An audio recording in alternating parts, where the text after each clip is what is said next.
environment, in the broadcasting environment, and in the postal services environment, because our document speaks to those. But also, we'll be meeting with ANC structures and alliance structures around the issue of the battle of ideas. How do we do a better job there, arising from the document? So there'll be a lot of consultation, so that ultimately what then serves before the National Policy Conference and what will also serve before the National Conference in December are ideas that have been canvassed through the length and breadth of our country. We are that type of an organization, and that's why we are proud to be members of the African National Congress. Let's then concentrate on the subject of today. The African National Congress presents today the discussion document on communications and the battle of ideas. The document is themed, I think many of you have already read it, towards the fourth industrial revolution, catalyzing economic growth, building an inclusive society, and advancing a public discourse. That is the theme of our document. And it presents ANC policy perspectives in the following policy areas. One, as I have already alluded to, the battle of ideas. Two, information and communication technologies, ICT. I hope that you are able to see me and to also take this picture to the whole of South Africa. I see that there are some discussions there. If you want me to change anything, say so. But if you are okay, we continue. The second area that we will concentrate on is the information and communication technologies. The third area is postal services and post bank. The fourth area is broadcasting and indeed content under broadcasting. There's no way that you can leave your national public broadcaster, the SABC. Then the fifth and the last one is print media transformation. The document draws from and builds on successive ANC resolutions, including amongst them the 53rd National Conference held in December 2012 and the 4th National General Council of June 2015. It seeks to develop a framework for the discussions at the National Policy Conference to be held in June 2017, guided by the following objectives. Indeed, we would like to reposition the ANC to effectively participate in the battle of ideas. That's the first objective that is reflected in the document. The second objective is the strengthening of the communication capacity of the executive arm of the state. We think we are found very wanting in terms of how we communicate as the executive arm of the state. But also not only that executive arm, even the legislative arm of the state. That's where I'm deployed. Even there, we are not communicating as we should on what we're doing in that arm of the state. Our view is that we must and we should do better. It's part of this, of the objectives of this document. The other objective is obviously developing a roadmap towards the realization of the NDP Vision 2030. This is our Lodestar Vision 2030, and everything that we do, all of us, including this document, is centered around also Vision 2030. How do we realize the objectives that are carried in the NDP Vision 2030? The last objective, of course, is within the context of the NDP Vision 2030, developing a roadmap to effectively harness opportunities offered by the fourth industrial revolution. Well, you are, I think many of you are better informed of these technological advancements that have come to be known as the fourth industrial revolution. Fourth major industrial era since the first industrial revolution of the 18th century. It is a technological revolution characterized by the increased use of ICT in human activities, fusing physical, digital, and biological worlds, fundamentally altering the way we live, work, and relate to one another. Ours is to prepare South Africa for the digital economy and the fourth industrial revolution, acknowledging its possibilities to disrupt current economic and social structures. As a country, we must engage proactively with these rapidly evolving technologies to mitigate against any negative impact on jobs, service delivery, production of goods and services, which will also embrace technology whilst remaining vigilant against the potential of economic exclusion, widening the digital divide, skewed distribution of resources, and reproduction of inequality amongst our people, but also within our people. The ANC must lead society in preparation for the impact of the fourth industrial revolution and help different segments of society and the economy to adapt to this disruptive epoch.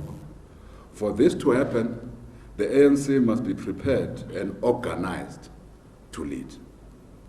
The establishment of an ANC Fourth Industrial Revolution Commission is the first step to create the enabling environment and capacity within the ANC. The reskilling of our people, the development of digital and other entrepreneurial skills, must be considered in order to manage the challenge that will arise with the advent of digitization. You'll remember that we are told that already cars that are self-driven are already in the horizon as we speak. We are also told that, indeed, even trucks that drive themselves are also in the horizon. I'm just latching into these examples. What then happens to the people who are driving cars as workers, driving trucks as workers? How do we prepare them for this eventuality? How do we reskill them if their driving skills will become obsolete because of this disruption? I'm just mentioning one, but there are many other areas that we are told will become, will be removed from human manual interaction and be located in machines, including loading and offloading of whatever material from these trucks. How do we then, in the next 20 to 50 years, we are told that the work environment would have changed drastically arising from this fourth industrial revolution? How do we prepare ourselves?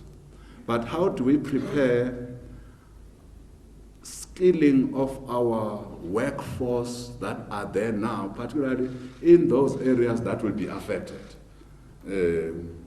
where the human activities will then be undertaken by machines? How do within the various sectors of the economy, by the way, not only a particular sector of the economy, all sectors of the economy, we are told that within the next 20 to 50 years, we will have a changed environment on how things are done, owing to this technological advancement. Therefore, the commission that we are talking about of the ANC must prepare us as ANC and government and everybody in South Africa on this inevitability and development. The discussion document further identifies the media as a site of struggle. With the 54th National Conference to be held in December 2017, taking place against the backdrop of a hostile media environment characterized by greater media convergence, that is, combination of print, radio, television, and online media ownership, production and consumption, and consolidation. Hegemony of dominant media houses continue to entrench editorial positions that are adversarial on the national democratic revolution, government programs, and ANC as leader of society. Media convergence has created monolithic oligopolies, consolidated and hegemonic, contrary to our vision of a pluralistic and diverse media. Challenges and divisions within the movement and the broader democratic movement have opened up a window of opportunity for local and global opponents of the ANC to attack our organization. Communication is no longer a one-way street, but a dialogue where society generates its own content. And news is produced, disseminated, and consumed at an unprecedented pace due to the advent of the new media. The SABC and other organs of state have lurched from one crisis to another, thus eroding public confidence and entrenching a trust deficit, now opportunistically filled by forces hostile to program of fundamental socio-economic transformation. Engagement in the battle of ideas as an ideological tool to defend the ideas and ideals of the ANC and the gains of the national democratic revolutions across all platforms and using all organizational, suitable and effective tactical approaches is more important at this current juncture than before. The document, therefore, centers on radical transformation of the media industry and the building of a plurality of voices within society. Our approach to the battle of ideas should be underpinned by organizational unity, high moral ground, discipline, and the delivery of adequate services to the people of South Africa. We must develop deep research capabilities and strengthen ideological training and progressive voices in civil society, academia, and business. Amongst the proposals made in the document is the introduction of interactive web-based and biometric system aimed at removing gatekeeping and promoting alternative forms of engagement and broadening participation in line with ANC constitutional imperatives. The ANC must prepare for the digital future as a model user of ICTs, harnessing the power of technology for organizational work and mass mobilization.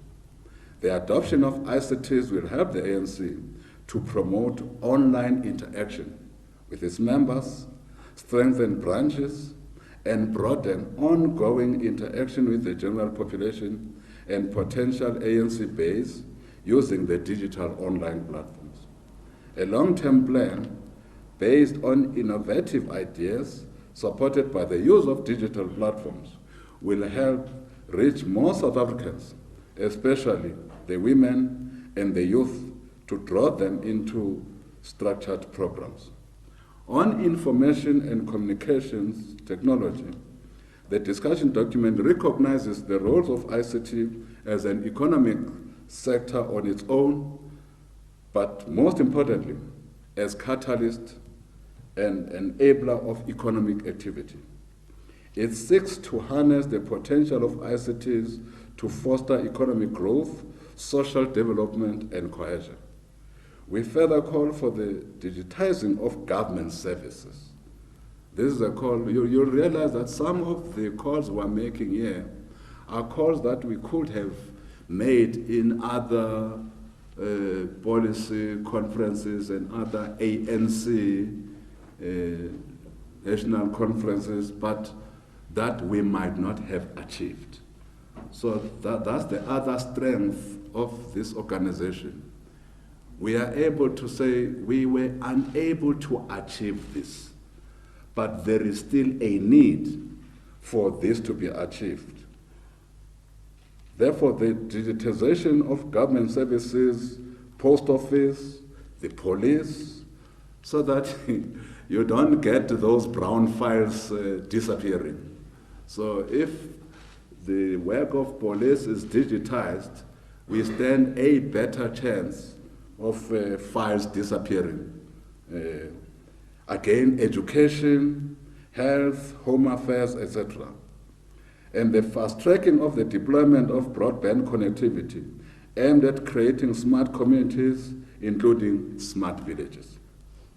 Government must accelerate the implementation of the integrated national ICT white paper with a strong emphasis on the following priorities. Introduction of a new market structure based on open access principles to enable competition. Effective regulation and enforcement of regulations through the establishment of two additional regulators, one, content, and the other, carriage and infrastructure. The establishment of the Digital Development Fund as a dedicated instrument to support SMMEs and digital development initiatives. Acceleration of the rollout program to connect schools, clinics, and government offices, lowering the cost to communicate and the cost of data, which is normally referred to as data must fall. In the implementation of this program, government will engage with all sectors of society and the economy. On postal services and the Post Bank, the ANC government has adopted South African Post Office turnaround plan. The current focus of the document is on integration of the Postal Office and the Post Bank in the broadband and digital developments. We emphasize the urgent licensing of the Post Bank as a developmental bank to distribute, amongst others, social grants and other financial support to SMMEs is prioritized. The Post Bank must become the primary transaction bank of the state. But of course, it must then create a possibility of the unbanked to be banked. Notwithstanding the decisions of the Fourth National General Council, which called for the expedited implementation of migration from analog to digital broadcasting transmission, and the progress made thus far, the project remains far from completion. The implementation of the digital migration program must be prioritized. To this end, the switch off the analog signal in the entire country must be achieved by everything in our power. We must do everything, at least, to achieve this by the 31st of December 2018. And we are not saying that we cannot achieve that earlier. As you will know, the analog switch-off date in the entire world was June 2015. We are already behind, and we are losing as a country. The sooner we do that with all the attendant problems, court cases included, and you name it, the sooner we do this as a country, the better. To achieve the analog switch-off date, funding should be made available to ensure the availability of the devices in the support of the poor TV-owning households and consumer awareness. The installation of set-top boxes and the provision of aftercare services must benefit the youth in rural areas. On broadcasting policy, the document calls for the finalization of the broadcasting policy review to position the public broadcaster, our beloved SABC, within the digital future in terms of platforms, content hubs, and technological abilities. It must also articulate other ANC resolutions dealing with language diversity, regionalization of services, diversity of content, local content development, and the use of broadcasting to support early childhood development and lifelong learning. Government is called upon to develop a national content strategy to promote and protect South Africa's linguistic and cultural diversity, patriotism, and national interest. We must review the macro-organization of the state to ensure it is effective and efficient in the execution of its mandate. The document further calls for stability at the SABC through strict adherence to good corporate governance principles, compliance with the Broadcasting Act, and employment of skilled and qualified persons. We need to also accelerate the introduction of public funding for the costed public mandate of the SABC, in line with the decisions of the 53rd National Conference of the African National Congress. Perhaps whilst we are there, let's welcome the new interim board that has already started with its work today. We have men and women there that all of us trust and believe that they will lay the basis for turning around the SABC under the leadership of the chair of the interim board, Umam Mukweyama, and the deputy chair, Ubaba Matata Tsedu. We have confidence in that interim board. I'm told that they started their work today.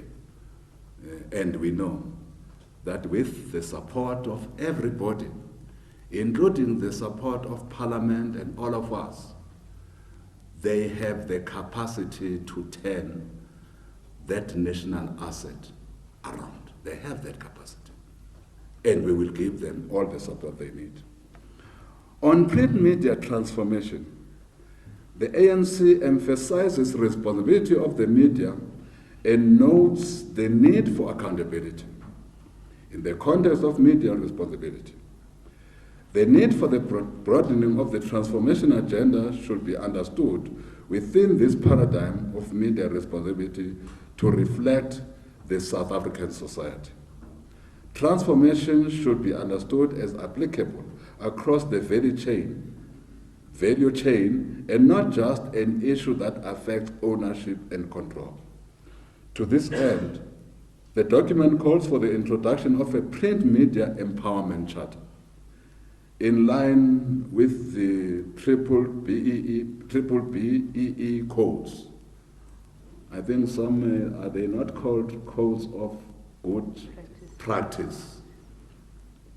Further, for the critical interrogation of government support and funding of community media, government ad spend and other funding mechanisms must be decisively utilized to drive the development of this sector, with specific emphasis on community radio. Well, we can even go to details here. The democratic South Africa created this type of media, by the way, community media.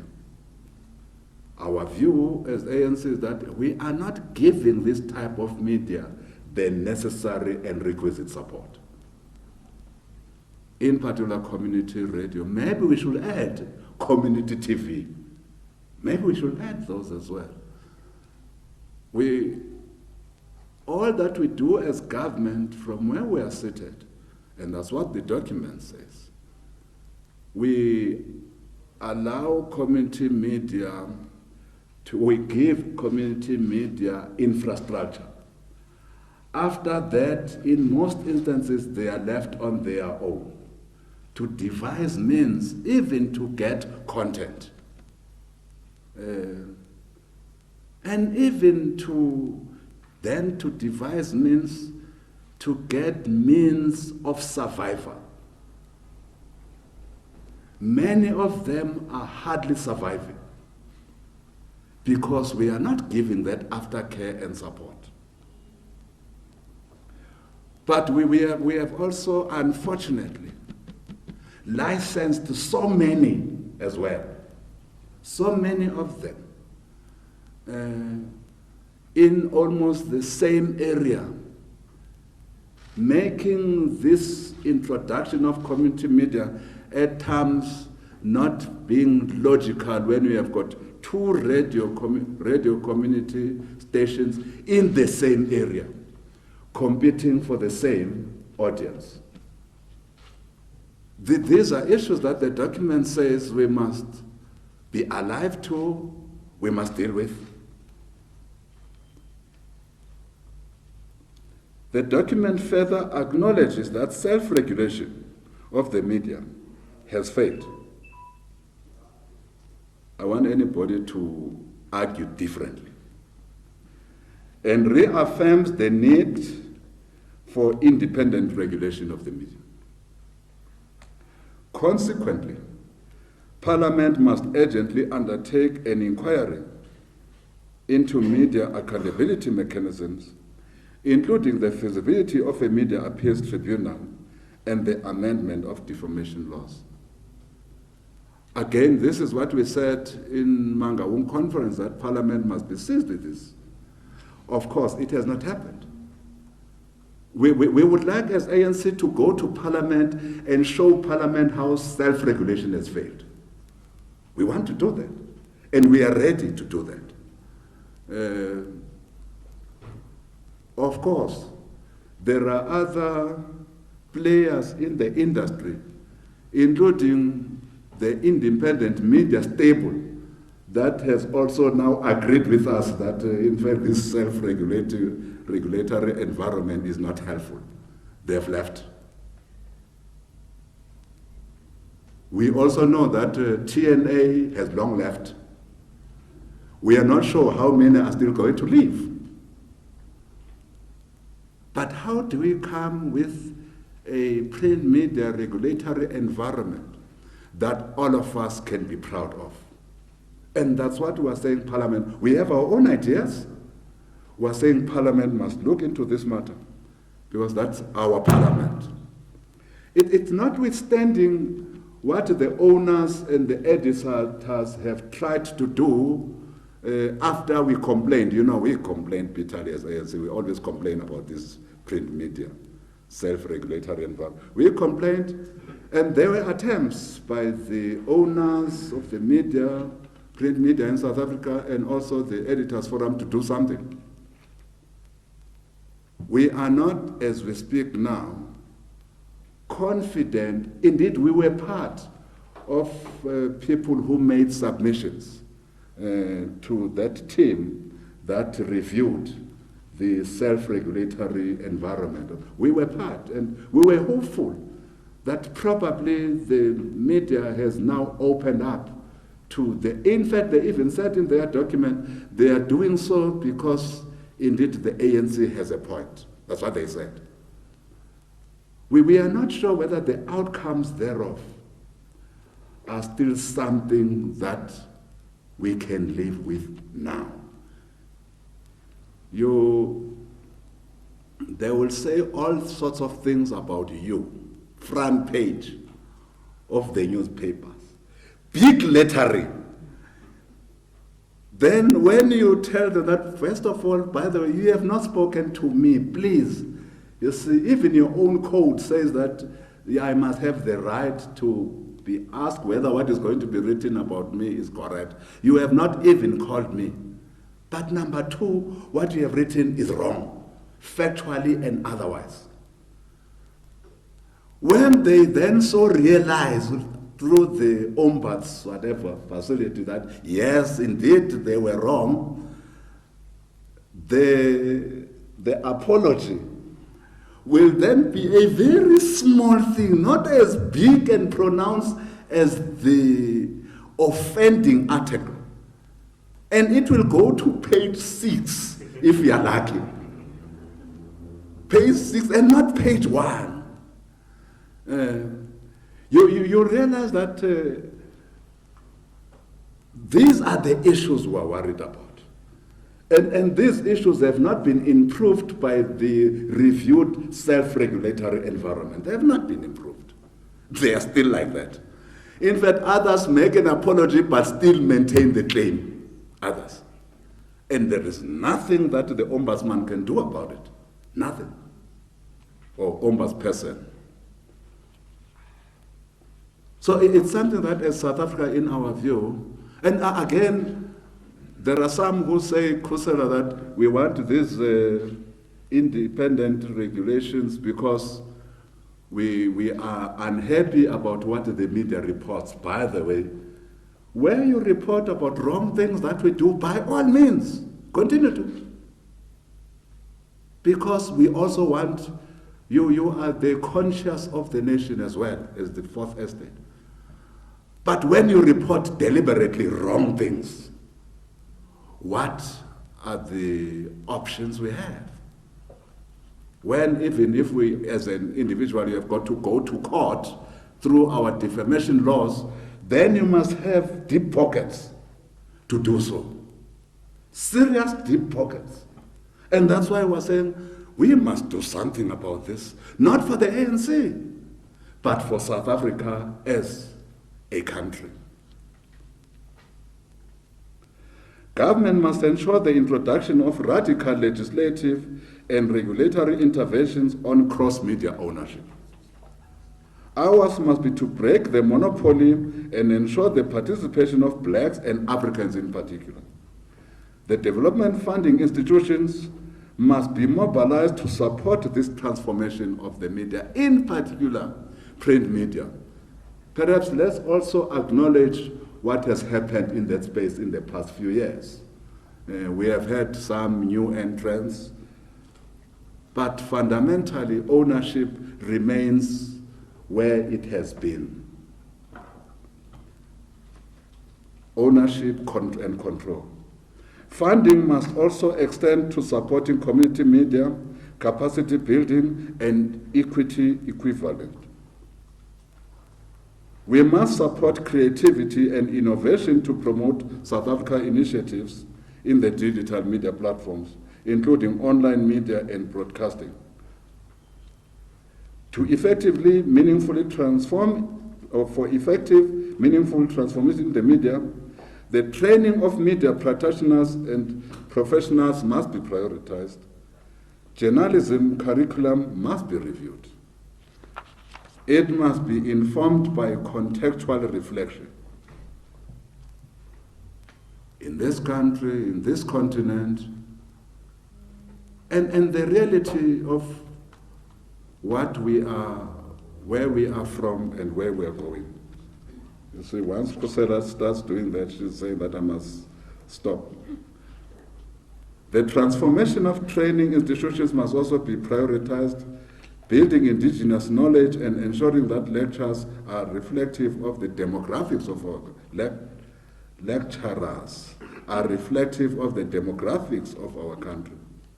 As part of our approach to radical economic transformation, the ANC will develop a comprehensive position paper on the fourth industrial revolution, setting out the key principles of the new economic landscape. The integrated national ICT white paper introduces radical economic interventions departing from the current market landscape, introducing openness, open access, open internet, and open government.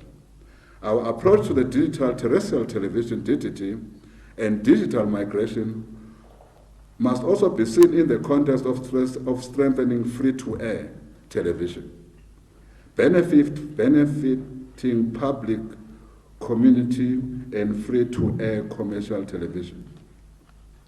This will close content divide and benefit citizens with access to premium content, sports broadcasting rights, increased local content development, multi-channel platforms, high definition, and interactive television. The approach further deals with decoder monopoly, promotes interoperability of decoders, and positions South Africa for the production of all-in-one decoders. In brackets, decoders enabled with DTT, internet connectivity, and Internet of Things, as well as pay TV, etc. South Africa must open the subscription television market, which is currently dominated by one player, Naspers through MultiChoice and DSTV.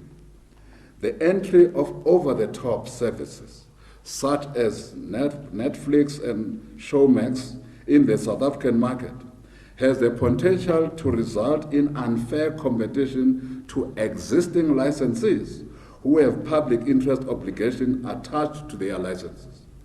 The regulatory framework must be fine-tuned to create a leveling playing field and bring these services within South Africa's tax regime. Policy must also encourage the emergence of South African OTTs so that they can meet the needs of local content and societal needs whilst competing with the foreign OTTs. By the way, these foreign OTTs, they come in here, advertise, they are not taxed, and take billions of money overseas. We are not benefiting as a country. And we are saying it can't be business as usual. Digitization of government services and offices will ensure the growth of the e-strategy, e-government, and smart communities, metros, cities, local municipalities, and villages. Dismantling monopolies must be through legislative interventions in areas like ownership and control rules, probe into anti-competitive behaviors and market structures. Now, that is our document. I've stopped to also do some comments outside of what is written here, because the likelihood is that I would have left this podium in the next 5 hours. Thank you very much, Comrade Kosela and colleagues. Thank you very much, Comrade Jackson, for that comprehensive input around the document, communications, and battle of ideas. As we indicated earlier, this document is the third that deals with organizational issues, looking specifically at how do we as the ANC conduct the ideological struggle. Understanding, I think, as Che Guevara said, that technology is a weapon that we should effectively use in the ideological struggle.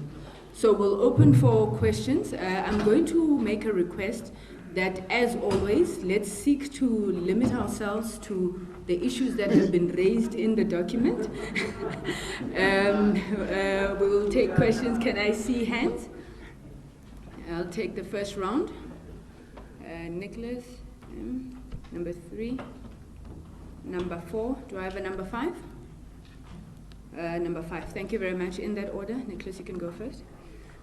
Comrade Jackson, Nicholas Baer here from eNCA. So we're here this morning to hear about how the ANC wants to take on the battle of ideas. And I want to ask you a question about how you think the media is getting it wrong. It's plain for all to see that there is friction within the upper echelons of the ANC. But how do you think the media is getting that wrong in terms of the way it's being reported? And how should we report the situation at this point in time? Do you think that we're getting it wrong? What is the narrative that we should be putting forward as a point of example of how you think the media can do better? Thank you. Claudine? Hi, I just want to add on to Lee's question. So he's asking where's the media and getting it wrong. Then I'm wondering, for instance, if this case in this point in time, we can see a huge, like these ANC leaders are speaking out of, like, in different ways. For instance, there's one group in the ANC, if I can use current examples, saying they're not happy with President Zuma's reshuffle and then he must go, whereas other people are saying they absolutely support him. So, latching on to Nick's question, then if the media is getting it wrong, I want to find out, should the ANC not also discuss amongst its cadres and comrades how this could be better managed from that side? Because we can also just report on what people tell us. If it's not something that's from unnamed sources, this is stuff where people are quoted in real time. Isn't this also the responsibility of the comrades? Thank you so much. Thank you. Number 3.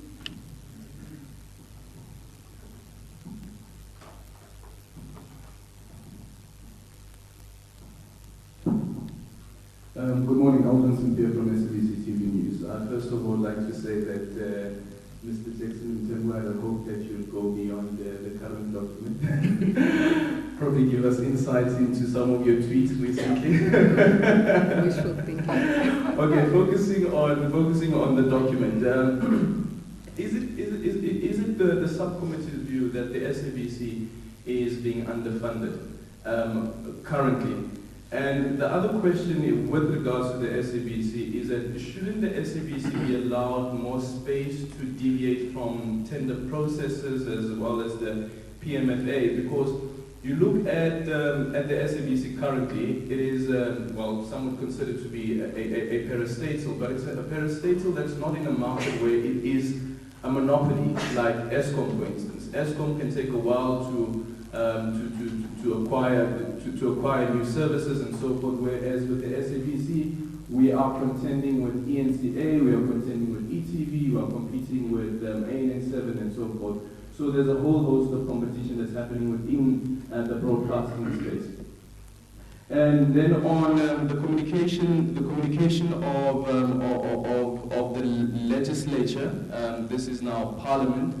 I have to personally say that I was quite upset when Parliament was discussing the issue on SASA, when it was Scopa was discussing the issue on SASA, and we know that the constituency of the ANC, most of those people are people who rely on the grants. Unfortunately, when Scopa was having this debate and trying to find facts and answers on what's currently happening on SASA, this wasn't broadcast live on free-to-air channels. It was broadcast on DSTV channels, and unfortunately, of course, those people who rely on grants are people who don't have access to DSTV. Thank you. Thank you very much, Arjun. Number 4. Good morning, from Reuters News. Dr. Tembu, I'd just like to ask you, you spoke about your disappointment in the way that the legislature and the executive arm of government was communicating. Are you able to elaborate more and perhaps tell us if the recent communication by the executive in terms of decisions that it's made recently, is that an instance that you think was a disappointing kind of communication? Thank you. Number 5.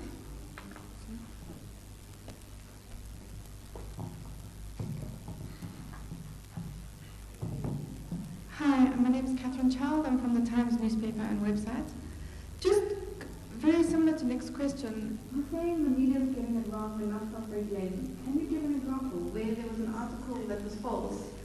And on your comment about apologizing on page 6, that did used to happen, the tiniest apology. I mean, I can think of at least 4 times in the last year the Sunday Times has had to apologize on the front page, or the full page apology. So I mean, is that a fair criticism, because that's changed?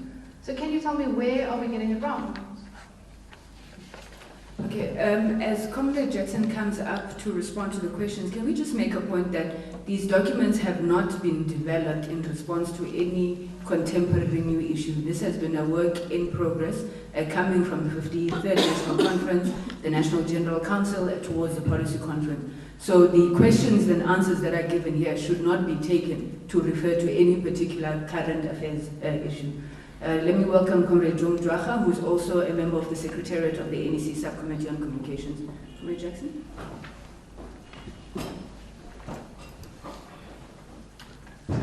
Maybe let's also add that we are developing, which is not in the document by the way, we are developing an ANC media and communication policy. What are the do's and don'ts?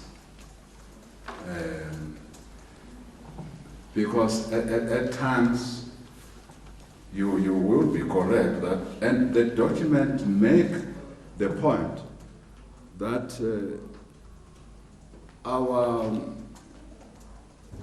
at times the divisions in the movement place themselves out in the open in the media. Now when you report what is there, there's nothing we can do. You are reporting reality. There's nothing we can do, you are reporting reality. And the ANC can do itself a better favor by dealing with the internal issues of the African National Congress. When they spill out to the media, when they spill out to society, indeed the responsibility of the media is to report. We are not talking about that. We are talking about the broad posture of print media in South Africa that hardly recognizes any achievements in most instances that we do make. Either in the social arena, in the economic arena, in any arena of our endeavors. The incremental in the achievements that the ANC-led government will make from time to time. Now, when you ask the media, why are these things not occupying you? They say that, by the way, why should you praise a fish for swimming? That's what they say to us. But when that fish, for whatever reason, is unable to swim well, they go to town. They go to town as if that fish has never swam. That is the problem. Your own code says that you must be a little bit objective. Your objectivity, in other countries, by the way, in a country I know called Britain, it's well known that this media is with this political ideology. Whether the Labour does well or not well, they will still adhere to their political ideology. Your code doesn't say so. It says, say things as they are, be objective, give merit when merit is deserved, but also be critical. I can assure you, where you are critical, and I can see that indeed we are driven by indeed matters that you should be critical on, you are part of South African society. You must be, and you should be. We are not saying don't do that. The problem arises when your only area is only of engaging and informing society and in educating society, where your only area of engagement with whatever it is that we do as ANC is informed by only the negative things that we do. You don't reflect on anything that positive that we do. And indeed there are many things that we do that are positive. Including the many people who are, through policy of the ANC, who and you rightly fought why we did not deal with this issue when the Constitutional Court made the judgment which could have threatened the SASA. You were correct. But for this noble idea of giving South Africans social security and a policy that says that, it's the ANC policy that has put that framework. And we have, in fact, many, including in the opposition, were totally opposed to that framework, saying that in fact we're creating a welfare state. We said, no. We must respond to the poverty and unemployment, which is a legacy of colonial and apartheid rule.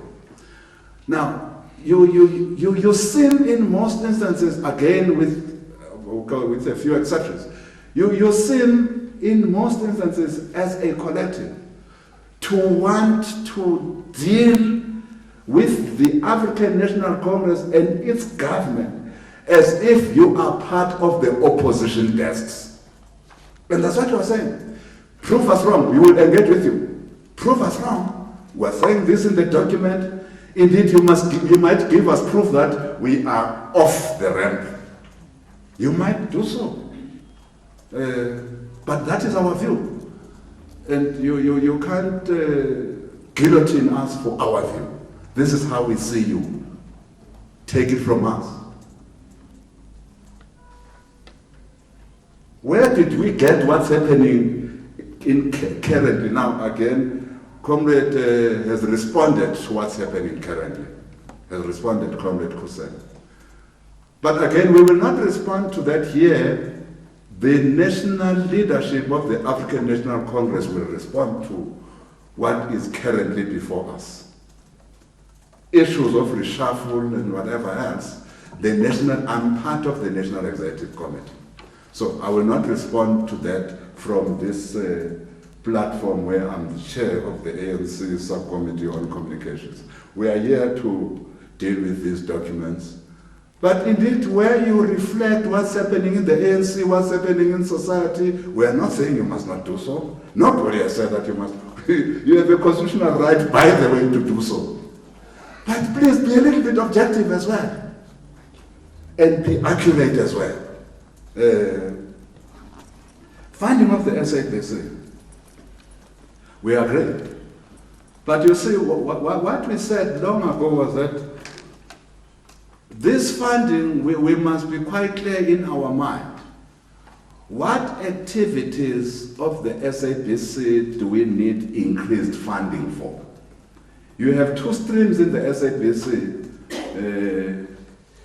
You have the commercial side, you have the public side. We are saying, indeed, we must fund what is in the public interest. That's what we do with public press. And we long ago said, SABC and all of you, can you then say to us, what is amiss that we need to fund in the public broadcasting segment? Long ago, that decision we have taken as ANC that you can't have a public broadcaster that is not properly funded and that public broadcaster is able to do all the things it is expected to do on behalf of the public. It's impossible. So we are in agreement. You also need to compete with others who might also have very deep pockets. And you rely, of course, at times you tell us that you don't rely on us, we can go and jump. But you are still a public broadcaster with all the things that we are expecting of you and beyond, as informed by your public mandate and the broadcasting charter. So we are in agreement. Access to parliament, and that's the point that we are raising, that we cannot have access to parliament only private to those who can afford. The public broadcaster must enter that space. But if the public broadcaster were to enter that space, what do we need? And from where I'm seated, I can tell you, with a multi-channel environment having migrated from analog to digital, easily you have more channels, easily. You don't need anything. And from where we're seated, we're saying one of those channels in the public interest is to deal with what's happening in the democratic parliament of our people. But we must first cross that bridge. Analog, move to digital, so that we have that possibility to do one of these things, is access by our people to parliament. So broadly, we think that we have spoken to, we can't fault you on what we have communicated with current issues. We are saying on broad, and this document speaks broadly. Don't want this ANC document to speak to reshuffle. It's not speaking to reshuffle, please. When we crafted this document, we didn't even know that there would be a reshuffle. Secondly, when we came to have this media interaction with you on this document, the plan did not even foresee, maybe we need some witch doctors, we did not even foresee that there will be some difficulty on this day as we meet with you. But that difficulty is a difficulty of the ANC leadership. It must show leadership. That's what we can say on the matter.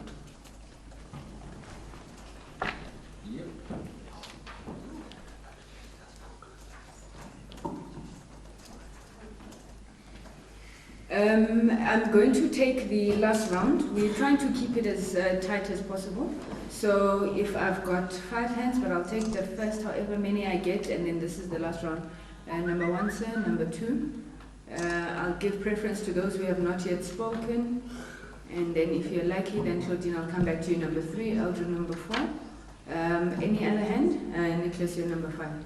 Please, let's not repeat ourselves, ladies and gentlemen. Yes, sir.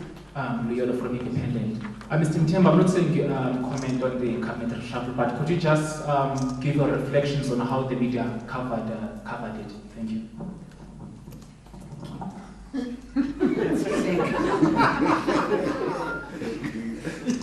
That's the media. Good morning. My name is Aletunji Omotola. I work for KFM, Afrobase. So I look at the economics and markets in Africa.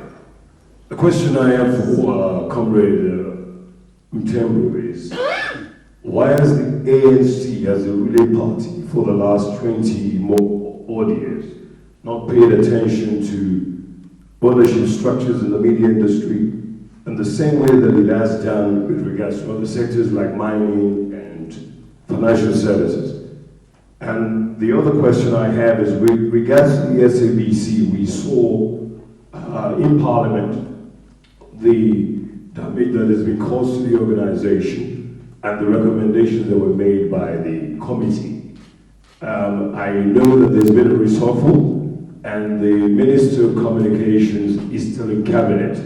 Maybe you can help us clarify that in terms of the recommendations. Why is the Minister still in cabinet? Thank you. Are you asking the right person? Thank you. Number 3. Hello. I just wanted to find out, you spoke about the defamation legislation. The ANC, as far as I know, is against the criminalization of defamation. What exactly in the legislation would you like to see happen in terms of that? Thank you. Number 4. It's fine, you can speak. We'll go that side. Just have one question. Comrade Jackson, has there been any ideas before as to how members of the ANC, members of the ANC, NEC, even top 6 should be using Twitter? Because in many ways you could argue that that's communicating outside of the ANC structures. And when you engage certain ANC members on the use of Twitter, they argue that, well, Twitter's not real life and you can have fun on Twitter, when that's inherently not the case. Thank you. Number 5, the last one, Eldrin. Okay, Eldrin Sophia again from SABC TV News. On digital migration, there were various deadlines. Post the NGC as well, there was a deadline that said you personally had a fallout with the Minister of Communications. And for instance, if you look at the organizational renewal document, and it makes the proposal that when leaders fail to implement ANC policy, there must be repercussions. And then the question is, at the moment, doesn't this committee feel that there should be repercussions in terms of the failure to ensure that digital migration is already realized holistically across the country? And Mr. Mtembo, I understand that you say that we can't speak about current affairs issues at this point, but I just want you to take us into your confidence that you will understand what the country is currently going through, the despair that the country is currently going through. Even ANC members, for that matter, what they're going through. For the first time, did I see the ANC's members of the ANC's top 6 speak out against what the president has done so vocally, even yourself as the ANC chief whip. What would your message be to South Africans right now, and what would your message be to ANC members? Thank you. Thank you very much. Comrade Jackson. Maybe before I come, I think I will come to close. Why don't we give comrades just to respond on some of the issues that have been raised?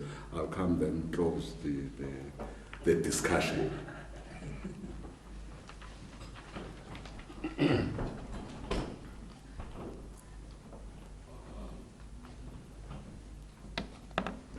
Thanks, Comrade Chair. Maybe let me start on the question raised by Times Media of examples. I think you just go Google under the Press Council's website, just Google apologies. You'll see about 2 pages of rulings on apologies. This is rulings, not necessarily complaints. And this is not necessarily the ones that media immediately after publishing today, tomorrow apologizes in a corner in the next page without even a complaint. So those are the examples. I think the question on delays on DTT, I think let's appreciate that there has been quite a number of contributing factors, including disputes within the industry itself. So I think it's not necessarily just one person to blame for the delays on the meeting of deadlines on DTT. The other question on defamations, I think what we're saying in the document, let's have a conversation on whether the current defamation laws enable citizens to be able to achieve corrective when they have been wronged. It's a question of engaging in respect of that law, whether it enables an ordinary citizen and whether the processes thereof. So it's a question of having that conversation. It's not necessarily to say the law is, it's not necessarily to say let's criminalize or not criminalize, but let's engage and be able to come with the right enabling process that will ensure that ordinary citizens are having their rights as well as those who have the means to take on anyone who defames them. Thank you. I think I'll leave the others to the team. Oh, sorry. Robert. Colleagues, friends, and compatriots, I have no knowledge of why I'm asked this difficult question. Why certain ministers ask it. I think there's only one person who can answer that question. I think I can give you the address and email to the president's office. I don't have the responsibility to appoint and disappoint. That is the responsibility that resides with the President of the Republic, of course in consultation with the leadership of the ANC. So I can't answer that question. Why have we not paid attention to the ownership? I think it's not only ownership, it's control, it's even the management. In the media we are saying, not only that, by the way, there's something that we have not said. How many of these media offerings, print media offerings, are in our indigenous languages? So for you to access information in our country, to access city press, I know that there were attempts, I don't know why they were stopped, even Sunday Times and whatever. You must then know English. So therefore, there are so many things that we talk to when we talk transformation. We must do more. We must have a lot of our people who can read even in their own languages, having access to print media instruments or papers in their. In fact, in this country there are only 2 in African languages. It's Isolezwe and Ilang. Now, very, very, very regrettable. If we don't do justice to this, people who are speaking Shivenda, and there are so many of them, people who are speaking Shichonga, people who are speaking Ndebele, Siswati, all our wonderful languages in our country. How do we ensure that media, print media, is able to offer? And this is something, of course, others say that, why worry about print media that is on its deathbed? Well, we are not sure. Print media is still the most media that basically sets the news trends, whether in the broadcasting, the radio. You can ask those who are working in television and radio. They also look at, now of course, with tweets that are also in the offerings. Social media also creates those trends on what is newsworthy and not newsworthy. But these newspapers do. They do. So we therefore need to have these newspapers not only reflecting on being reflective, ownership and control, being reflective of South African society, but also being able to channel and give us news in all our languages. It's something that we'll have to do, and we must have the necessary funding framework. Your funding framework, as we speak now, does not make this possible.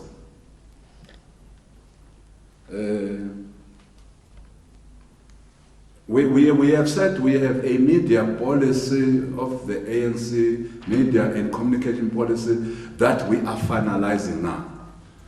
And I would not like to speak to it. When it is finalized, when it has gone through the structures of the ANC, we will then speak to you about such a media communication policy of the ANC, which will obviously reflect on all of us as ANC members.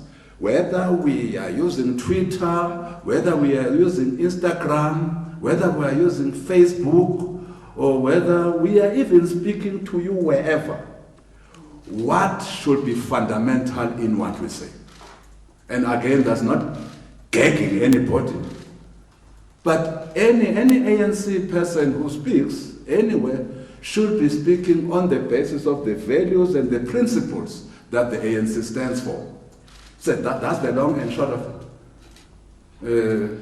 But we are busy with that issue. I think defamation laws have been spoken to.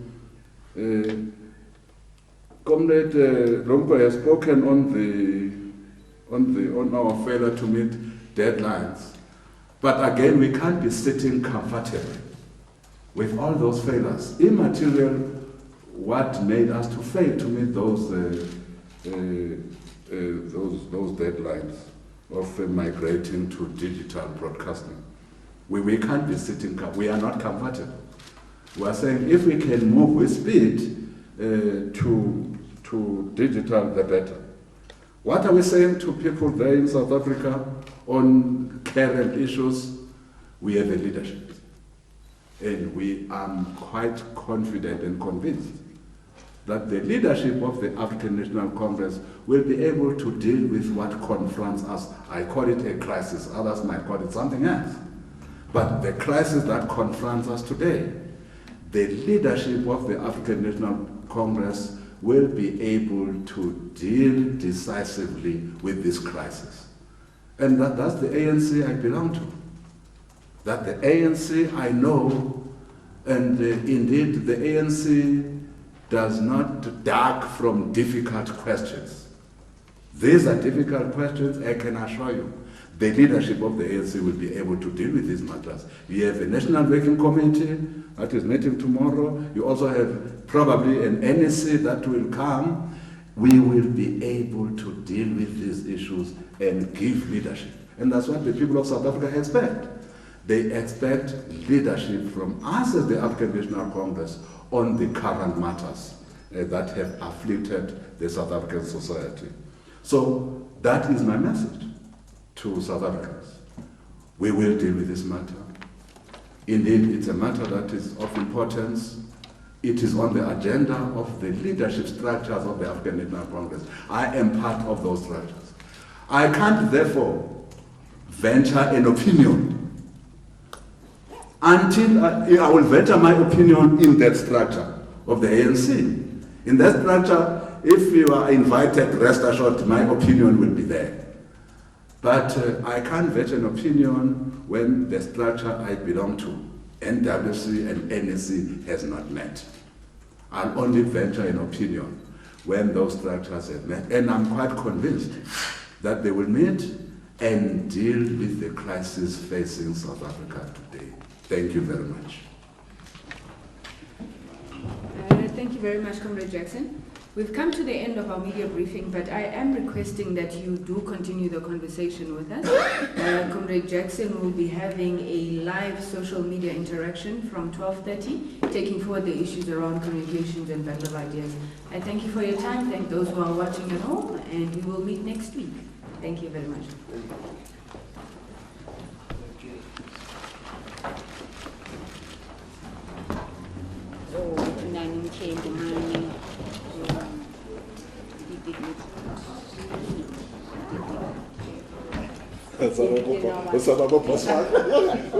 No, I'm going to do that.